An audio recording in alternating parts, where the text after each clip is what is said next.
주제를 이제 시작을 하는데 계속 연장선에 있어요.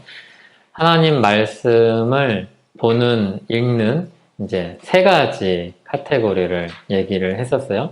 첫 번째는 이제 통독인데 성경 전체 흐름을 읽는 거죠. 그리고 이제 묵상인데 우리의 삶을 위해서 말씀을 읽고 그리고 그것을 계속해서 읊조리면서 우리 삶 속에서 어떤 의미가 있는지 내 삶을 어떻게 인도해 주실지 이것을 묵상하는 두 번째 읽기 얘기를 했습니다. 그리고 세 번째로 성경 연구를 이야기를 했습니다. 어떤 특정한 주제라든지 아니면 어떤 특정한 본문을 열심히 해석을 해서 그 의미를 바로 아는 그런 성경 읽기를 이야기했습니다. 그래서 성경 읽기에 크게 세 가지가 있는데 통독과 묵상과 성경 연구 이렇게 세 가지로 나눌 수 있을 것 같습니다. 뭐 용어는 이제 좀 차이가 있겠지만요. 그러면 성경을 알아가는 방식도 배경 지식을 아는 방식도 굉장히 다양합니다. 사람들이 많이 여러 가지 방식들로 제시를 하죠. 그 중에 이제 전통적으로 대표적인 것이 교리입니다. 교리를 사람들이 교조주의라든지 아니면 우리가 흔히 알고 있는 어떤 이론 공부랑 연결을 시켜서 교리에 대한 오해나 반대 아니면 부담, 좀 부정적인 감정 이런 거를 가집니다. 근데 사실 교리는 늘 우리 신앙 선배들은 성경을 잘 정리를 한 게 교리다 이렇게 생각을 했습니다. 그래서 어린아이들로부터 어른까지 성경 전체의 흐름을 파악할 수 있는 그리고 구속사적으로 파악할 수 있는 한 방법이 교리다 이렇게 생각을 했습니다. 그러니까 교리 공부를 한다 그거는 성경 공부를 한다랑 크게 다르지 않은 말이었습니다. 그런데 이제 교리가 이론화되든지 아니면 이론으로만 여기든지 아니면 그것을 어떤 다른 이유를 다른 목적을 놓고 목적을 위해서 쓰면은 이제 그 교리가 지루해지고 재미가 없어지고 무의미해지고 그냥 탁상 공론이 되는 것이죠. 교리를 알고 있냐 안 알고 있냐는 성경을 읽는데 아주 큰 차이를 줍니다. 그 중에서도 이제 교리의 카테고리에서 이렇게 딱 이런 주제로 분명하게 다루지 않는 내용 중에 하나가 이제 하나님 나라인데 그 하나님 나라에 대해서 이제 아마 올해 끝까지 될 것 같은데 얼마 안 남았는데 올해가 이제 살펴보려고 합니다. 첫 번째로 하나님 나라라는 주제를 가지고 이야기를 하려는 것은 이유가 있어요. 예수님께서 하나님 나라를 굉장히 중요하게 여겼기 때문에 그래요. 먼저 나눠드린 그 프린트물에 보면 마가복음 1장 14절 15절 말씀이 있습니다. 같이 읽어보겠습니다. 요한이 잡힌 후 예수께서 갈릴리에 오셔서 하나님의 복음을 전파하여 이르시되 때가 찼고 하나님의 나라가 가까이 왔으니 회개하고 복음을 믿으라 하시더라. 예수님께서 공식적으로 사역을 시작을 하시면서 말씀하신 내용입니다. 세례 요한이 예수님이 오실 길을 마련을 하고 그 다음에 예수님이 이제 오셔서 예수님께 세례 요한이 바톤 터치를 한 다음에 예수님께서 이제 실제로 이제 더 적극적으로 공적인 사역을 시작을 하실 때 하신 말씀은 이겁니다. 때가 찼고 하나님 나라가 가까이 왔으니 회개하고 복음을 믿으라.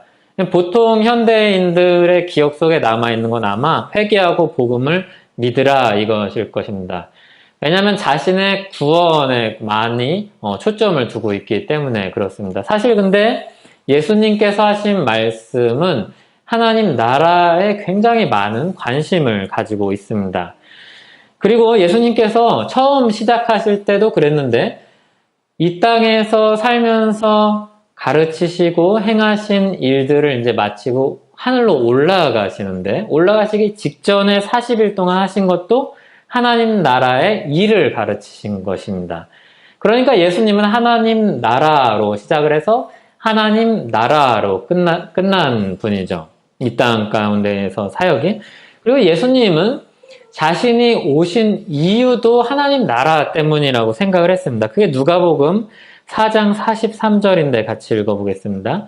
예수께서 이르시되 내가 다른 동네들에서도 하나님 나라의 복음을 전하여야 하리니 나는 이 일을 위해 보내심을 받았노라 하시고, 그러니까 예수님 마음속에는 계속 무엇이 있는가 하면 하나님 나라에 그 관심이 있습니다.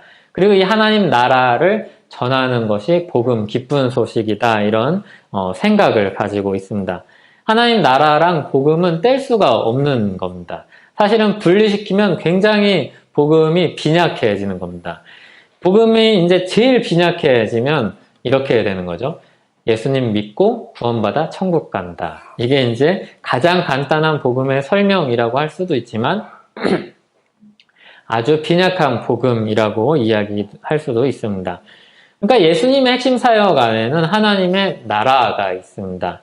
그래서 이 하나님 나라가 무엇인지 예수님께서 가르치신 내용을 쭉 보면 다 하나님 나라와 관련된 내용이고, 예수님께서 행하신 것을 쭉 보면 다 하나님 나라와 관련된 것입니다.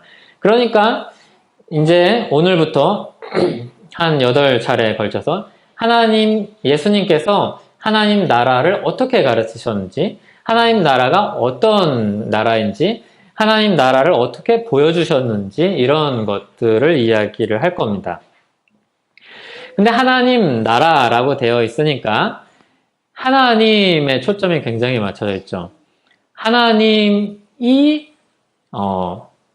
의니까 하나님께 속한 나라, 이렇게 읽을 수도 있고, 하나님이 왕이시니까 하나님이 통치하시는 나라, 그러니까 의 안에 많은 내용이 들어있습니다. 그리고 이제 뒤에 차차 다루도록 하죠. 근데 예수님께서 이 일을 언제 시작하시는지가 굉장히 중요합니다. 여기 마가복음 1장 14절 15절에 보면 때가 찼고 이렇게 이야기합니다. 그리고 14절에 보면 요한이 잡힌 후 이렇게 이야기를 하죠. 그리고 마태복음 4장 17절에 보면 이때부터 이렇게 이야기합니다. 그러면 이때가 언제냐? 그 마태복음 4장 17절 바로 위에 보면 이제 4장 12절에서 16절에 예수께서 요한이 잡혔음을 들으시고 이렇게 이야기합니다. 그러니까 요한이 잡힌 게 되게 중요한 사건입니다. 요한의 사역이 실질적으로 종결된 겁니다. 잡혀서 더 이상 활동을 할 수 없는 그 순간입니다. 그리고 두 번째로 13절에 보면 나사렛을 떠나 스불론과 납달리 지경 해변에 있는 가버나움에 사시니 이렇게 이야기를 합니다. 가버나움에 사신 것, 우리로 따지면 서울시 무슨 개포동 이런 것처럼 갈릴리시 가버나움 이런 식입니다. 갈릴리 시라고 하는 게 맞는지 모르겠지만 어쨌든 갈릴리 안에 있는 가버나움에 사시는 겁니다. 여기에 이 가버나움에 사신 것을 더 설명을 합니다. 뒤에 보면 14절에 이는 선지자 이사야를 통하여 하신 말씀을 이루려 하심이라. 그러니까 가버나움에서 사시는 게 선지자 이사야 말씀의 성취라고 이야기를 하는 거죠. 스불론 땅과 납달리 땅과 요단강 저편 해변길과 이방의 갈릴리여 흑암에 앉은 백성이 큰 빛을 보았고 사망의 땅과 그늘에 앉은 자들에게 빛이 비치었도다 하였느니라. 이렇게 설명을 합니다. 이 말씀은 이사야 9장에 있는 것을 이제 가져온 말씀인데, 이사야 9장 1절 2절은 이렇습니다. 전에 고통받던 자들에게는 흑암이 없으리로다. 옛적에는 여호와께서 스불론 땅과 납달리 땅이 멸시를 당하게 하셨더니 후에는 해변길과 요단 저쪽 이방의 갈릴리를 영화롭게 하셨느니라. 흑암에 행하던 백성이 큰 빛을 보고 사망의 그늘진 땅에 거주하던 자에게 빛이 비치이도다. 그래서 예수님께서 갈릴리에 오셔서 살기 시작하신 것을 이사야서에서 빛이 비친 것의 성취로 보고 있는 겁니다. 그러니까 이때라는 말, 그리고 요한이 잡히고 이렇게 이사야 말씀이 성취된 것을 이제 염두에서 봤을 때 예수님은 철저하게 하나님의 시간에 따라서 살아가고 있습니다. 하나님께서 예언하신 것을 알고, 말씀하신 것을 알고, 하나님의 말씀이 자신에게서 성취된다는 것을 아는 분으로서 여기서 이제 요한의 사역이 마지막 엘리야의 사역이 끝나고 그리고 이 갈릴리에서 이사야 선지자의 말씀이 성취되는 그때 이제 자기의 일을 본격적으로 시작하시는 것이죠. 그러니까 예수님은 하나님 나라의 복음을 선포할 뿐만이 아니라 본인 스스로도 하나님의 시간 속에서 철저하게 살아가시는 분입니다. 이 하나님의 시간 속에서 살아간다는 것은 사도 바울은 이렇게 이야기를 합니다. 고린도전서 2장 7절에 보면 오직 은밀한 가운데 있는 하나님의 지혜를 말하는 것으로서 곧 감추어졌던 것인데 하나님이 우리의 영광을 위하여 만세전에 미리 정하신 것이라. 복음에 대해서 이야기를 하면서 하나님이 우리 영광을 위해서 우리를 새롭게 하기 위해서 우리를 하나님 나라 복음을 듣고 하나님 나라 백성이 되게 하기 위해서 만세전에 미리 정하신 것이다 라고 말씀을 하고 있습니다. 예수님의 마음속에는 늘 이게 있습니다. 하나님의 시간, 하나님의 뜻, 하나님의 나라가 늘 마음속에 예수님의 마음속에는 있습니다. 그래서 하나님의 시간에 따라서 하나님의 부르심을 따라서 산 분이 예수님입니다. 그럼 예수님께서 이 말씀을 선포를 하시고 가장 먼저 하신 일이 크게 두 가지가 있습니다. 제자들을 부르시고 그리고 하나님 나라에 대해서 가르치시고 드러내신 일이 두 가지입니다. 제가 세 가지를 얘기를 했는데 제자들을 부르신 것 한 가지와 하나님 나라를 나타내신 것이 이제 두 번째입니다. 그 중에서 마태복음의 순서에 따르면 원래 제자를 부른 게 먼저인데 오늘 이제 강의의 이렇게 흐름을 위해서 그거를 뒤로 두고 하나님 나라를 나타내신 것을 먼저 이야기하도록 하겠습니다. 마태복음 4장 17절에 이때부터 예수께서 비로소 전파하여 이르시되 회개하라 천국이 가까이 왔느니라 하시니라 이 말씀을 하신 이후로 그 뒤에 이제 내려가 보면 제자들을 부르신 내용이 18절부터 22절까지 나오고 그 다음에 23절에서 25절에 예수님께서 직접 행하신 일이 나오고 있습니다. 같이 한번 읽어보도록 하죠. 예수께서 온 갈릴리에 두루 다니사 그들의 회당에서 가르치시며 천국 복음을 전파하시며 백성 중에 모든 병과 모든 약한 것을 고치시니 그의 소문이 온 수리아에 퍼진지라. 사람들이 모든 앓는 자, 곧 각종 병에 걸려서 고통당하는 자, 귀신 들린 자, 간질하는 자, 중풍병자들을 데려오니 그들을 고치시더라. 갈릴리와 데가볼리와 예루살렘과 유대와 요단강 건너편에서 수많은 무리가 따르니라. 네. 여기에 보면 예수님께서 행하신 일을 세 가지로 요약을 합니다. 그래서 실제로 마태복음에 보면 뒤에 행하시는 가르침과 역사를 보면 이 카테고리 안에 들어있습니다. 가르치시고 예수님은 가르치시고 그리고 복음을 전파하시고 그리고 약한 자들을 고치십니다. 이 세 가지를 계속해서 반복해서 마태복음은 이야기를 하고 있습니다. 그래서 이런 의식을 가지고 마태복음을 계속 읽어나가면 그것들을 이제 발견을 우리가 할 수 있습니다. 여기 보면 첫 번째로 가르치십니다. 그들의 회당에서 가르치셨는데 가르치신 것은 결국 구약의 내용을 가르치신 겁니다. 구약 성경을 가르치신 겁니다. 이 구약 성경을 가르치신 내용을 가장 앞세워서 복음서를 시작하는 책이 이제 누가복음입니다. 누가복음 4장에 보면 예수님의 사역의 시작을 마가나 마태랑 조금 다르게 그리고 있는데 이사야 선지서의 회당에서 이사야 선지서의 글을 읽는데 그것을 이제 말씀을 하시죠. 그것을 이제 해석을 해주시죠. 가르치시는 겁니다. 회당에서 가르치시는 겁니다. 이 예언의 말씀이 예수님으로 인해서 성취되고 시작되었다는 것을 가르치십니다. 그리고 천국 복음을 전파하십니다. 마태는 천국이라는 표현을 쓰는데 천국은 결국 하늘나라의 한자어 표기입니다. 하늘은 유대인들이 주님을 너무 거룩하신 주님이기 때문에 함부로 그분의 이름을 부르지 않고 이제 우회적으로 표현하는 것이 하늘입니다. 그러니까 여호와 하나님을 여호와라 부르지 않고 아도나이 주님이라고 부르는 것처럼 하나님을 하나님이라고 그대로 부르지 않고 하늘이라고 이제 우회적으로 표현을 하는 겁니다. 그 하늘나라, 하나님 나라의 복음을 전파하시는 겁니다. 선포하시는 겁니다. 이 성취된 나라, 가르치신 나라를 선포하시는 겁니다. 이 나라가 정말로 시작이 됐다고 알리시는 겁니다. 곧 이제 뒤에서 이야기를 하겠지만, 이 선포라는 측면은 굉장히 중요합니다. 이것을 그냥 가르치셔서 이해해서 사람들이 받아들이는 것이 아닙니다. 구약의 성경을 가르치셔서 이것을 해석해 주시고 이게 성취돼서 왔다는 것을 말씀하는 겁니다. 그러니까 이루어졌다는 것을 전달하는 겁니다. 뒤에서 이제 사도들도 하는 행동들은 열심히 이것을 연구를 해서 가르치는 것이 아니라 이것을 선포하는 겁니다. 전달하는 겁니다.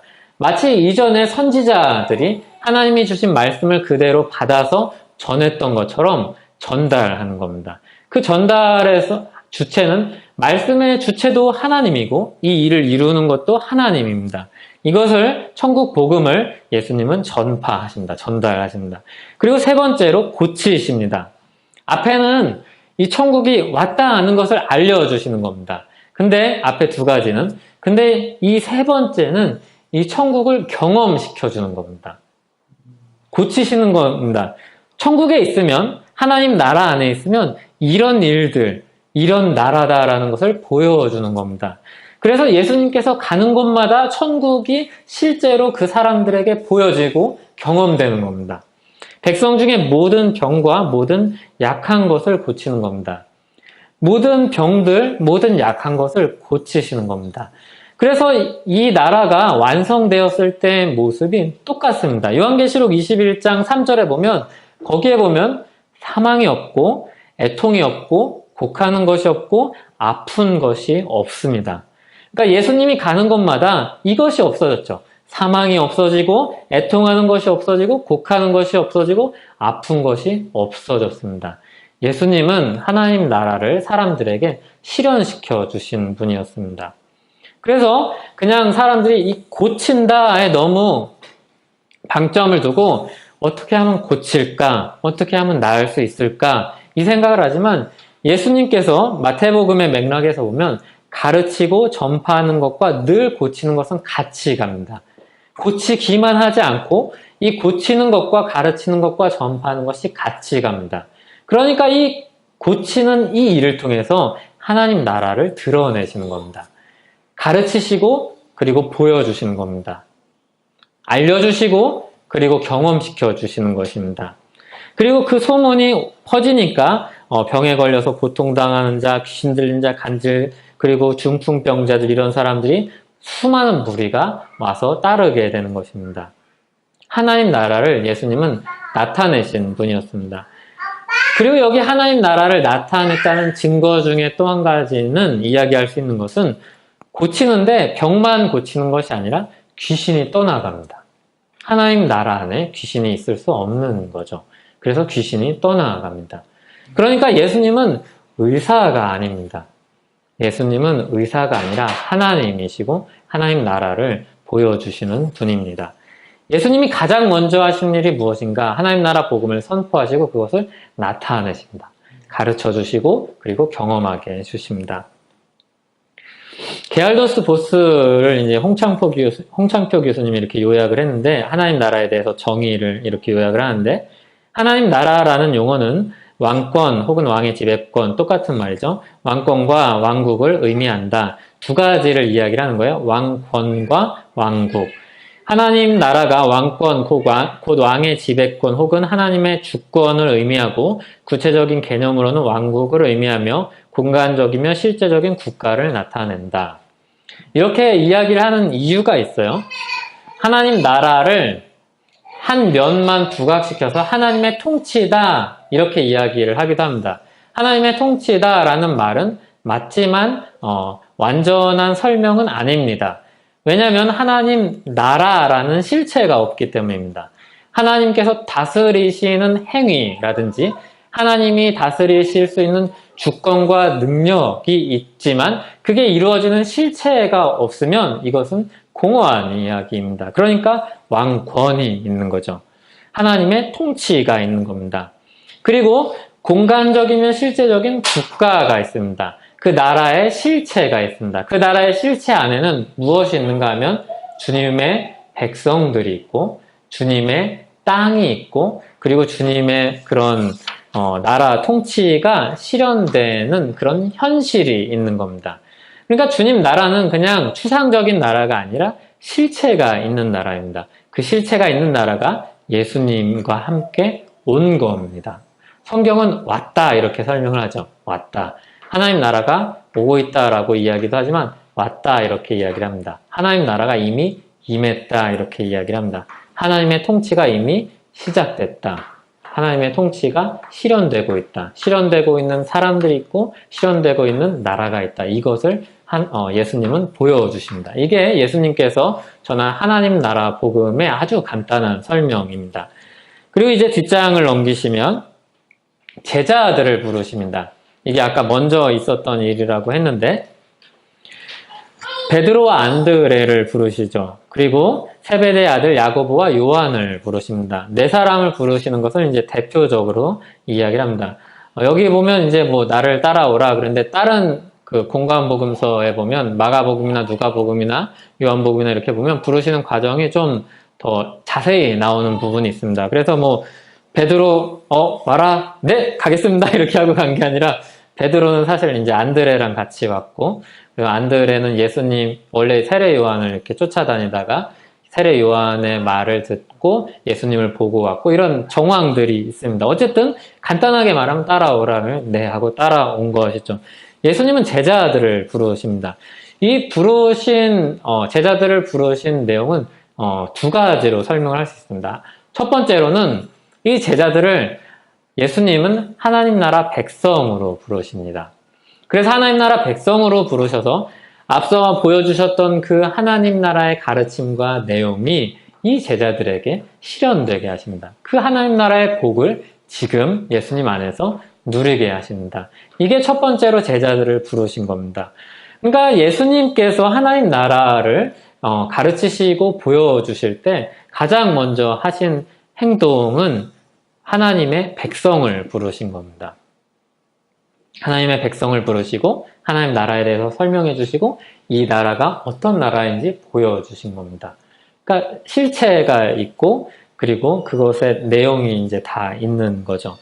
그리고 두 번째로 복음의 일꾼으로 부르셨습니다. 사명을 주셨습니다. 그냥 하나님 나라 백성으로 들어와서 여기서 유유자적하게 살라고 이야기하시지 않으시고 하나님 나라 백성에 속하게 하신 다음에 그 하나님 나라를 드러내는 복음의 일꾼, 증인으로 이 제자들을 부르십니다.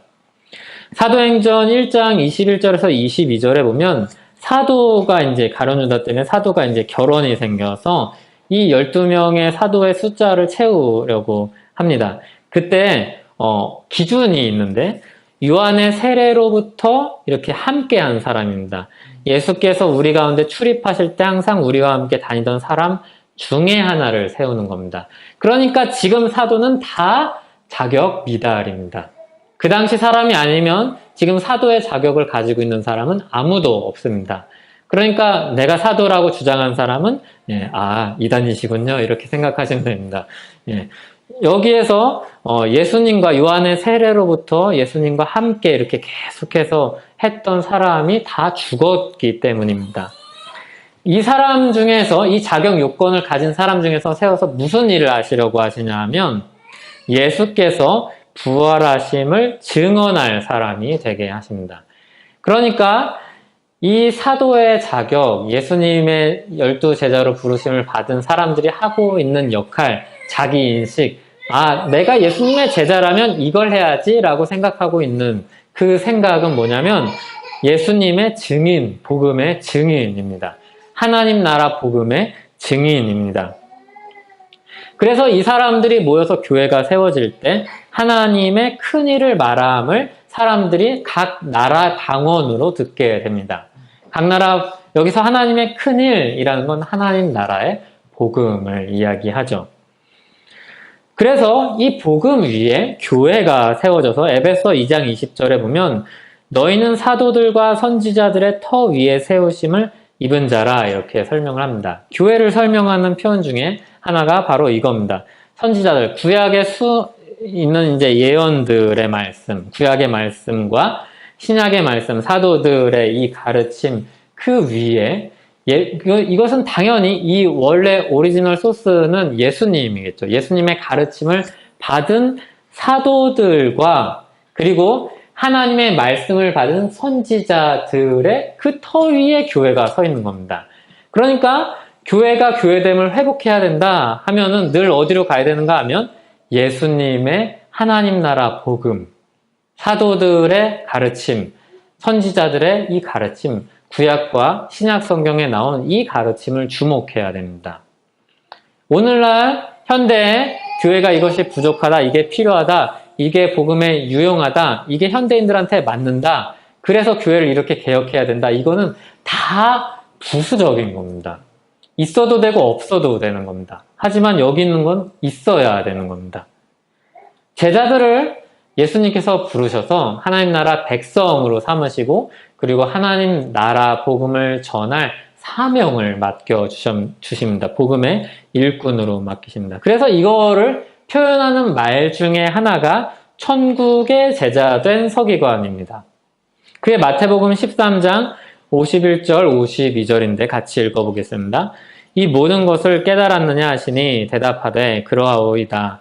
예수께서 이르시되 그러므로 천국의 제자된 서기관마다 마치 새 것과 옛 것을 그 곳간에서 내오는 집 주인과 같으니라. 이 앞에 있는 내용들은 이 모든 것을 깨달았느냐, 앞서서 계속 이야기하신 건 천국을 비유로 가르치신 겁니다. 굉장히 다양하게 천국을 비유로 가르치십니다. 그 천국 비유를 쭉 설명을 해주시고 이거 왜 비유로 말씀하십니까? 감추어졌다 뭐 설명을 하시면서 이 모든 걸 깨닫느냐 이렇게 이야기하니까 천국 백성이 된 제자들이 네 알겠습니다, 깨닫습니다, 그러합니다 이렇게 이야기를 하죠. 그러니까 이 사람들이 어떤 사람들인지를 예수님이 설명을 해주는데 천국의 제자된 서기관이라고 이야기합니다. 천국의 제자된 서기관이니까 서기관은 원래 율법 교사입니다. 성경 교사입니다. 그러니까 천국의 제자된 서기관이니까 서기관이라면 성경을 잘 가르쳐서 설명하고 드러내야 될 사람입니다. 근데 천국의 제자된 서기관이니까 천국을 아주 잘 가르치고 드러내야 될 사람들로 이 제자들을 이야기를 하는 겁니다. 근데 여기 천국의 제자된 서기관마다 이렇게 이야기하니까 한 사람을 이야기하는 게 아닙니다. 여러 사람들, 제자들, 주님의 제자들을 이야기합니다. 이 사람들이 하는 것을 어떤 성격을 가지고 있다고 이야기를 하냐면 마치 새 것과 옛 것을 그 곳간에서 내오는 집 주인과 같으니라. 근데 그 앞서서 이야기한 천국의 모습은 천국 보화, 밭에 감추인 보화, 너무나도 좋은 것, 가장 좋은 진주 이런 것들이었거든요. 그러니까 새 것과 옛 것을 곳간에서 내오는 집주인의 모습은 그냥 와서 가난한 사람들에게 쌀 나눠주고 막 그 군정민이라고 그러나요? 그런 거 나눠주고 이런 게 아니라 보화를 막 가지고 와서 보화를 사람들에게 막 나눠주는 사람입니다. 천국의 제자된 서기관은 그냥 여기요 예수님의 말씀인데 이거 진짜 맞을걸요 이런 느낌이라기보다는 오세요 여기 진짜 좋은 거 있어요. 여기에 진짜 복음이 있어요. 여기 정말 기쁜 소식이 있어요. 이 안에 오면 하나님 나라에 들어오면 아픈 것이 없고 고통스러운 것이 없고 사망이 없어요. 이쪽으로 오세요. 여기에 있는 것 모든 것을 다 드려도 아깝지 않은 것이 보화가 여기 있어요. 이런 느낌이죠. 모든 보화를 곳간에서 내놓는 집주인과 같습니다. 근데 집주인과 같다고 굳이 이야기해요. 청지기 같다고 이야기해도 될 것 같은데 집주인과 같다고 이야기합니다.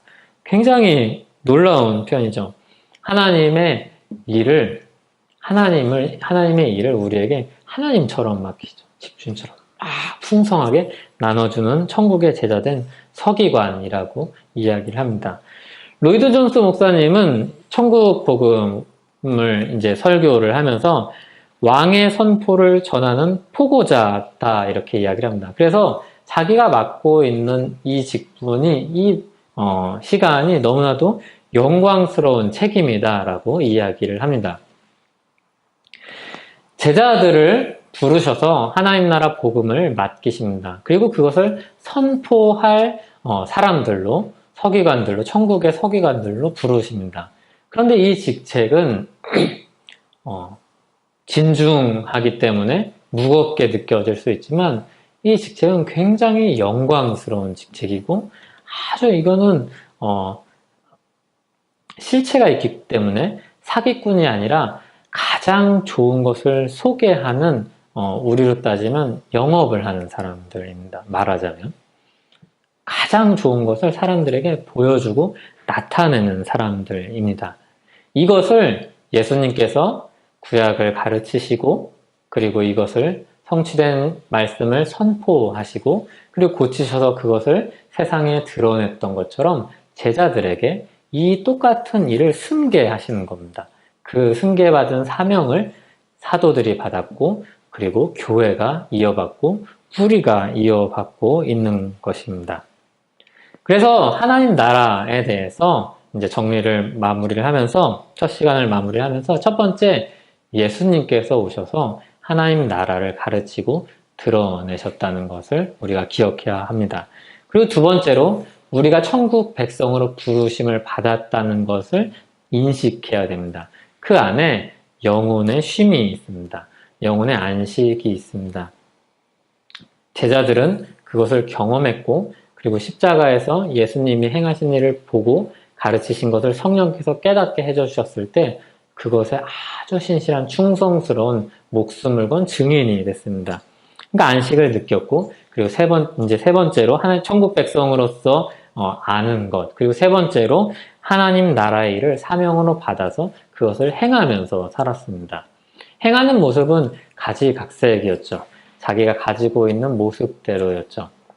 마치 세례 요한이 복음을 듣고 세례를 받으러 나오려는 사람들에게 회개하고 그리고 회개에 합당한 열매를 맺으라고 이야기는 했지만 직업을 바꾸라고 이야기하지는 않았던 것과 유사합니다.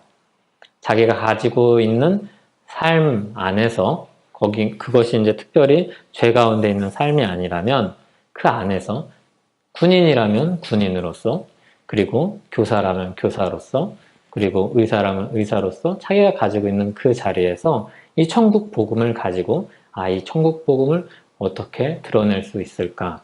그리고 천국 복음을 정말로 자신의 삶 속에서 말뿐만이 아니라 삶으로 드러내는 그런 삶을 살았습니다. 우리가 그렇게 부름을 받은 사람들입니다. 이 놀라운 하나님 나라, 예수님께서 가르치신 이 하나님 나라의 그 복음을 맡고 그 안에 들어가서 안식하고 전하는 사람입니다. 우리 함께 기도하실 때 이것을 위해서 기도했으면 좋겠습니다. 주님의 복음이 그냥 예수 믿고 천국 가서 지금은 이제 필요 없는 그런 복음이 아니라 하나님 나라의 풍성한 복음을 우리가 알고 배우고 깨달아서 그것을 온 세상에 전하는 사람이 되게 해달라고 그리고 전하기 전에 내가 먼저 그 복음의 감격, 그 복음의 능력, 그 복음의 구원의 기쁨 이런 것들이 먼저 내 안에 가득 차서 그것이 정말로 우러나오는 우리 모두 우리 교회 되게 해달라고 함께 기도하도록 하겠습니다.